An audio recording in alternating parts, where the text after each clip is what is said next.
నమస్కారం. మళ్ళీ మాట్లాడుతున్నందుకు చాలా సంతోషం ఉంది. ఈరోజు శనివారం. మీ క్వెషన్‌కి ఆన్సర్ చెప్తాను.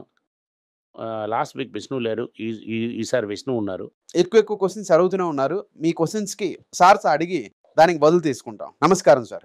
నమస్కారం. ఫస్ట్ వాన్‌బర్త్ పింకర్స్ ఏమో ఐడీఎఫ్‌సిలోని తన స్టేక్ 10% ఇంక్రీజ్ చేయాలని అనుకుంటున్నారు. లోబడి కూడా వస్తున్నారు. ఎంతవరకు నేను ఐడీఎఫ్‌సిని కన్సిడర్ చేయొచ్చు? దానికి మన వల్ల ఇవాళ చెప్పలేం. నిజంగా చూసామంటే ఇది ఒక స్టార్టప్ బ్యాంక్ లాంటిది. 5 ఇయర్స్ ఒక ప్రూఫ్ ఆఫ్ కాన్సెప్ట్ వచ్చేసింది దీనికి. వీళ్ళు చెప్తున్నంత వరకు ఆళ్ళు తనకు చెప్పిందంతా చేసేసారు. దానికన్నా ముందే చేసేసారు. అతను చెప్తున్నాడు 4th లార్జెస్ట్ బ్యాంక్ అవుతారని. ఆ రోజు ఏ వాల్యుయేషన్ ఉంటుంది అని అనౌన్స్ చేసి, దాంతో పాటు ఆ బుక్ వాల్యూ అని వర్కౌట్ చేయాలి. అదంతా వర్కౌట్ చేస్తారంటే నెక్స్ట్ 4 ఇయర్స్‌లో గ్రోత్ ఉంటుంది అని అనుకుంటున్నాను. నాకు తెలిసిన వరకు వాళ్ళు 6 సంవత్సరాలు ఇప్పుడే ఉన్నారు. ఇంకొక 13 ఇయర్స్ వాళ్ళు ఉండాలనుకుంటున్నారంటే ఉండొచ్చు. ఆర్‌బీఐలో వచ్చేస్తాయి. లేదంటే 8 ఇయర్స్ తర్వాత ఒక బ్రేక్ తీసుకోవాలి. 8 ఇయర్స్ తర్వాత ఎవరు ఆర్‌బీఐ గవర్నర్ అవుతారు? వైద్యనాథన్‌కి ఒక పోస్ట్ కార్డ్ వస్తుందా? అలాంటి క్వెషన్స్ అన్నీ చాలా ఉన్నాయి. నెక్స్ట్ 7 ఇయర్స్ చాలా క్రూషియల్. వాడు చాలా ర్యాపిడ్‌గా ఎక్స్పాండ్ చేస్తారు. వాళ్ళ క్రెడిట్ కార్డ్స్ ఎంత అంటే చాలా బాగా తెలుసు. రీటైల్ బ్యాంకింగ్‌లో చాలా ఎక్కువగా ఎక్స్పాన్షన్ చేస్తారు. గ్రోత్ కూడా చాలా ర్యాపిడ్‌గా ఉంటుంది. ఇది ఒక మూవింగ్ టార్గెట్ లాగా ఉంటుంది. ఇప్పుడు ఉంది చాలా స్టాగ్నెంట్. ఒక లాగరిథమ్‌గా మూవ్ అవుతుంది. ఇనీషియల్లీ దానికి మూవ్‌మెంటే లేనట్టు ఉంటుంది. ఒక వన్ స్టేజ్‌లో నాకు టేక్ ఆఫ్ అవుతుంది. కళ్యాణ్‌లో ఇలాగే జరిగింది సార్. ఇదేమో హెచ్‌డీఎఫ్‌సీ బ్యాంక్ తాలూకా ఇనీషియల్ ఫేజ్ లాగా చూడాలి. ఇది parallelly HDFC banks, ICICI bank అని చెప్పొచ్చు. నేనేం చెప్తున్నానంటే వార్నర్ పింకర్స్ వస్తున్నారనుకోండి. కళ్యాణ్ ఏమో చిన్న ఐపీఓ ప్రైస్ కన్నా కిందకెళ్ళింది. అదంతా ఎళ్ళదు. దీంట్లో ఏంటంటే వాంగర్ పింకర్స్‌కు, వైతీకి మంచి లాంగ్ రిలేషన్‌షిప్ ఉన్నది. వార్నర్ పింకర్ ఎగ్జిట్ అవుతారు ఐడీఎఫ్‌సీ బ్యాంక్ నుంచి. ఫస్ట్ మెర్జ్ అవ్వడానికి పైనకెళ్ళిపోయారు. ప్రాఫిట్ బుక్ చేశారు. మళ్ళీ వచ్చారు లోన్‌కి. మీరు పేషెన్స్‌గా ఉండాలి. 5, 6 ఇయర్స్ వెయిట్ చేయాలనుకుంటున్నా ఇది గుడ్ ప్లేస్ టు చేసుకోవచ్చు. మా తలక క్వెషన్ ఏంటంటే, ఇప్పుడు అప్రాక్సిమేట్‌లీ 60 నుంచి 60 ఉందనుకోండి.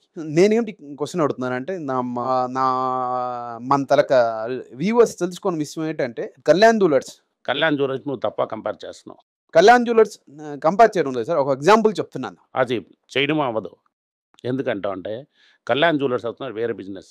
ఇది అవుతున్నది రీటైల్ ఫేసింగ్ బిజినెస్. ఇది అవుతున్నది మనీ లెండింగ్ బిజినెస్. కళ్యాణ్ జ్యువెలర్స్‌లో లివరేజ్ లేదు. దీంట్లో ఎనామనస్ లివరేజ్ ఉంది. ఇది గేమ్ ఆఫ్ లివరేజ్ ఇన్‌ఫాక్ట్. మీరిప్పుడేమో ఈ 7,500 ఎలాగ 7,500 క్రోర్స్ ఎలా చూడాలంటే 25,000 క్రోర్స్‌తో చూడాలి ఇన్‌ఫాక్ట్. ఈ 7,500 crores Abu Dhabi and investments and వాన్ పింకర్స్ నుంచి వస్తుంది. అది లివరేజ్ చేసుకుంటుంది ఎంతవరకు అంటే 1,00,000 కోట్ల వరకు వెళ్తుంది. డిపాజిట్స్ తీసుకోవాల్సిన పరిస్థితి వస్తుంది. దానివల్ల నేను చెప్తున్నాను. మళ్ళీ చెప్తున్నాను. బ్యాంకింగ్ అవుతున్న ఒక డిఫరెంట్ గేమ్. ఇది బ్యాంకింగ్ అవుతున్నది ఒక గవర్నమెంట్‌కి, ఒక ఇన్‌స్టిట్యూషన్‌కి ఉన్న అరేంజ్‌మెంట్. ఒక కాంపాక్ట్ అని చెప్పొచ్చు. నేను మీ దగ్గర ఎంతైనా అప్పు తీసుకోవచ్చు. కానీ మీరు చాలా తక్కువ వడ్డీలో మీరు ఇవ్వాల్సిన ఉంటుంది. ఇన్ రిటర్న్ ఏమో మీరు మార్కెట్ నుంచి ఎంతైనా కடன் తీసుకో. కానీ నా రేట్‌లో మీరు అప్పు ఇవ్వాలి మాకు. నేను అప్పు అడుగుతున్నప్పుడు మీరు అప్పు ఇవ్వాలి. మీకు ప్రాబ్లమ్ అంటే ఆర్‌బీఐ త్రూ నాకు లిక్విడిటీ ఇస్తారు. దానివల్ల ఏటవుతుందంటే ఇది బేసిక్‌లీ ఒక రిజర్వ్ బ్యాంక్ కంట్రోల్ చేస్తున్నట్టు ఉంటుంది. లెండింగ్ ఏమో ఎండీసీఓ కంట్రోల్‌లో ఉంటుంది. ఇది కానీ ఓవర్ అంటే ఆర్‌బీఐ ఆపుతుంది. ఆర్‌బీఐ చూస్తుంది కూడా దానికి. ఈక్విటీ పెరుగుతుంది. ఇంకా మీరేమో చాలా డిపాజిట్స్ తీసుకోవచ్చు. మోర్ ఈక్విటీ ఉంటే మోర్ డిపాజిట్స్. నేను 10 టైమ్స్ అనేది చాలా తక్కువ చెప్తున్నాను. 20 టైమ్స్, 30 టైమ్స్ వెళ్ళొచ్చు. ఈ 7,500 చేయడం వల్ల south Indian bank, Karnataka bank, Tamil Nadu mercantile bank అని దీని నుంచి లీడ్ వస్తుంది. అవన్నీ 100 సంవత్సరాల బ్యాంకు. ఇది 10 సంవత్సరాల్లో ఓవర్‌టేక్ చేస్తారు. దీన్ని మీరు ఎలా చూడాలంటే దీన్ని ఫార్ములా 1 రేసింగ్ లాగా చూడాలి. నెక్స్ట్ సోమేతర. అదే క్వెషన్ సార్. నేను అడగవలసిన క్వెషన్ నేను అడిగేస్తాను. అది తప్పా రైటా మీరు చెప్పండి సార్. వార్మన్ బింకర్స్ ఒక కంపెనీలోనికి వచ్చిన తర్వాత 811, 911కి వెళ్ళిపోయింది. మీరు ఇలా ఆలోచించకూడదు. ఒక బిజినెస్ మీరు అర్థం చేసుకోవడం లేదు. వార్మర్ పింకర్స్ ఫ్యూజన్‌లో చేసి ఏంటైంది? అదే మీరు బిజినెస్ అండర్‌స్టాండ్ చేసుకోవాలి. మీరు చదివి చెప్తున్నది ఏంటంటే ఎవ్రీ టైమ్ మీరేమో ఫోకస్ ఆన్ మనీ మీద చేశారంటే ఎంత రిటర్న్స్ వస్తుందని ఫోకస్ చేశారంటే కంపల్సరీ మీరు డబ్బులు సంపాదించలేరు. ఒక కరూర్ వైశ్య బ్యాంకో, ఒక సౌత్ ఇండియన్ బ్యాంకో కేథలిక్ సిరియన్ బ్యాంకు ఇదన్నీ ఓవర్టేక్ చేస్తుందని మీరు చూడడం లేదు. ఎన్ని తమిళనాడు మర్కంటైల్ బ్యాంక్ చూస్తున్నారు. ఎన్ని ఐడిఎఫ్సి ఫస్ట్ బ్యాంక్స్ మెడ్రాస్లో ఉన్నాయి. అదవుతున్నది ఇది. మీరు అదే నెక్స్ట్ సూర్యవంశీ అని చూడాలి మీరు. మీరు ఇప్పుడేమో విజయశంకర్ వచ్చి క్రికెట్ ఆడుతున్నట్టుగా ఆలోచిస్తున్నారు. మీరు అదేమో యాపిల్ అండ్ ఆరెంజ్ కంపారిజన్ లాగా సార్. మీరు ఆడుతుంది ఒక వేరే లెవెల్ గేమ్ అది.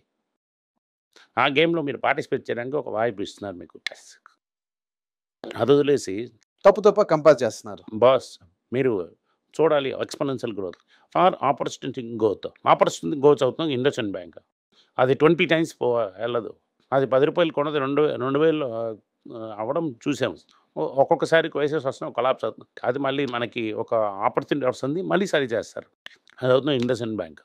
ఇది ఇండస్ఇండ్ బ్యాంక్ని ఖాళీ చేసేస్తారు. ధైర్యం అని చెప్తున్నాను, ఇది నెంబర్ 4కి వెళ్తుంది. నేనేమో కోటక్ మహేంద్రని ఖాళీ చేసేస్తానని చెప్తున్నారు. అతనికి ప్లాన్ ఉంది, స్కేల్ కూడా ఉంది. మీరు ఒక చూస్తున్నాను ఒక జ్యువెలరీ కంపెనీ అంటే నెక్స్ట్ టైటన్ వస్తాను, నేను తనిష్ని టార్గెట్ చేస్తున్నా అంటున్నారు. కళ్యాణ్ జ్యువెలర్స్కి కనీసానికి కంపారిజనే లేదు. ఇది సక్సీడ్ కాకపోతే ఫెయిల్ అవుతారో నాకు తెలియదు.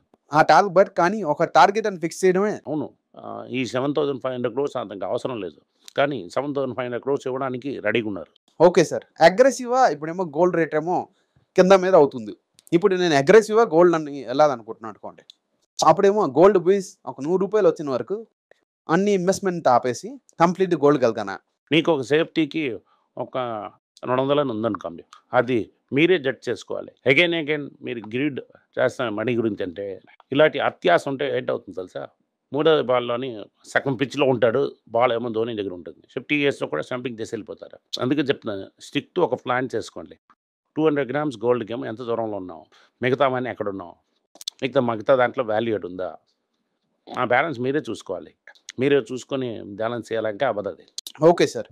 మీ రూపాయి ఏమో 93, 92 వరకు వెళ్తుంది అంటున్నారు. ఇప్పుడు 83 లెవెల్కి వచ్చేసింది. ఇప్పుడేమో రిజర్వ్ బ్యాంక్ ఆపరేట్ చేస్తున్నారు. 92కి ఎలాగనే వెళ్తుంది. ఇక్కడ నుంచి ఏమో 10 రూపాయలు డెఫినెట్ పడుతుందా సార్? డెఫినెట్లీ పడుతుంది. ఎప్పుడు పడుతుందని తెలియదు. ఈ సమయంలో కానీ ఎక్స్పోర్ట్ చాలా పెరిగి ఐటీ సేల్స్ కూడా పెరిగింది అనుకోండి, ఫార్మా సేల్స్ కూడా భయంకరం పెరిగింది అనుకోండి, 80 వస్తుంది కరెక్ట్ వాల్యూ. ఇప్పుడేమో మనం చెప్తామంటే ఐసీయూలో ఉన్నట్టుగా ఇక్కడ ప్రాఫిట్స్ లేదు, సేల్స్ లేదు. ఇప్పుడేమో మనకి కాంపిటేటివ్ కూడా లేదు గేమ్లో. ఓకే రైటా, మీ తలకు మర్చెంట్స్ అండ్ ఎక్స్పోర్ట్స్ ఏమో మీ గ్రోత్ లేకుండా పడిపోతుంది. ఇంజనీరింగ్ పరిస్థితి ఇద్దరు గవర్నర్ ఎక్స్పోర్టర్స్కి ఏమో అన్కాంపిటేటివ్ చేస్తున్నారు. అది ఒక మార్కెట్ ఏమో ఒక రోజేమో దానికి పాఠం చెప్తుంది, అది మళ్ళీ పడుతుంది.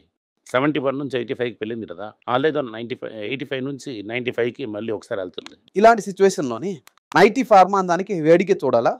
90 నాకు తెలీదు, అమెరికాలో ఏట్ అవుతుందని చూడాలి. ఫార్మాకి వాల్యూ ఉందంటే తీసుకోవచ్చు. గోల్డ్ రిటైల్ కూడా తీసుకోవచ్చు. గోల్డ్ లోన్కి అగ్నెస్ట్ ఉన్న కంపెనీ కూడా తీసుకోవాలి. గోల్డ్ కూడా తీసుకోవచ్చు. Dollar base non IT company కూడా తీసుకోవచ్చు. ఇది మీరు కన్సిడర్ చేసుకోవచ్చు. బజాజ్ అది చాలా ఎక్స్పెన్సివ్గా ఉంది, అది మొన్నటి చేసాం మనం. ఐసెట్ మోటార్స్ ఏమో ఎక్స్పోర్ట్ చేస్తుంది, టీవీఎస్ కూడా చేస్తుంది చాలా ఎక్స్పోర్ట్. ఇవన్నీ చాలా గుళ్ళు సూది.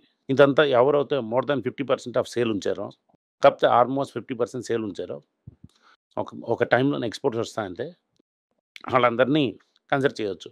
ఓకే సార్, నాకు ఇప్పుడు ఒక క్వశ్చన్ ఏంటంటే ఐటీ ఫార్మా మీరు చెప్పిన చాలా కంపెనీస్లో అయితే ఏంటంటే ఆమె డాలర్ ఇన్కమ్ నమ్మి ఉన్నారు. ఇప్పుడేమో ఉన్న దాంట్లోనేమో రూపీ 83లో ఉంది, 93కి వెళ్ళిపోయేది. ఇంకా ప్రాఫిట్ ఎక్కువ అవుతుంది. ఒక్కొక్క డాలర్కి 10 రూపాయలు జాస్తి ప్రాఫిట్ ఎక్కువ అవుతుంది. ఇప్పుడే మనం ఉంచామంటే మనకి ఇంకా ప్రాఫిట్ కరెక్ట్. కానీ ఫార్మా చీప్ ఉంది, లెడ్డి ఉన్నది, నాట్కో ఉన్నది, జైడస్ ఉంది, ఇవన్నీ చీప్ ఉన్నది. కానీ ఐటీ అంత చీప్ లేదు.